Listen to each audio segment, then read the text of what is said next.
this is Joanna Dinsdale from Multi-Therapy. Have you ever had those really strange dreams where you find yourself wandering around, not quite sure where you are, and it all seems very unfamiliar, yet slightly familiar at the same time? Dreams are a really interesting thing because it is our brain's way of processing information, but there's still no real reason why we have to remember them. So it's a really unique experience that we do this. And sometimes people offer books to explain what your dreams mean, but I'm here to tell you that the only person that can truly understand what you're dreaming is you, because you have the context of why you're dreaming these things. Say you're dreaming of Scrabble, for example.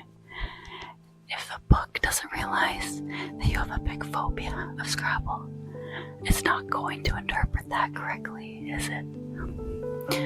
So, the next time you have a strange dream, think about what's going on in your life and start to identify the same themes that are going on in that dream that's going on in your life, and you can interpret that or find meaning in that, or it might be like an intrusive thought. It has no meaning whatsoever.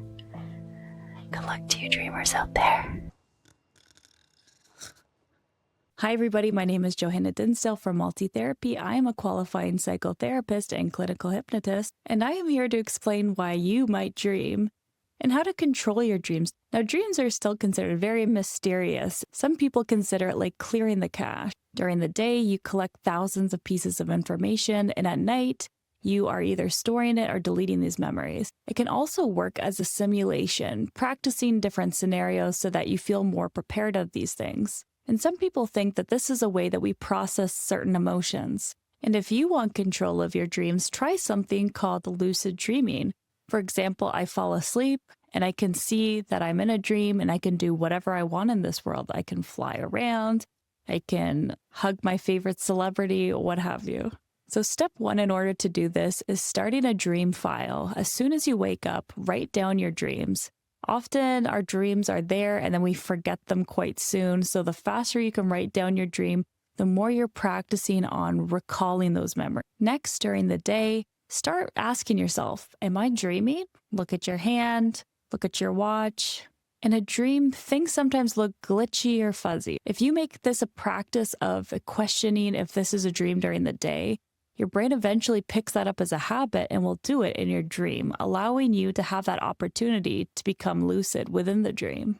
Some people use the wake back to bed method, where they wake up in the middle of the night for about 5 to 10 minutes and then go back to sleep. They find it easier to get into that lucid dream. Specific hypnosis recordings will help you get into that mindset nice and relaxed, muscles loose and limp, and you can even create a trigger for yourself, which is subconsciously say, when I'm dreaming, I'm going to see a red ball bouncing on the ground, and that's my signal to let me know that I'm dreaming. Have you ever had a lucid dream? Would you like me to make a lucid dreaming recording? Let me know in the comments down below. If you haven't yet, check if you're subscribed, hit that bell button, or join my membership. Feel free to check out my website, multitherapy.co, and I will see you in the next one. Multi goodbyes.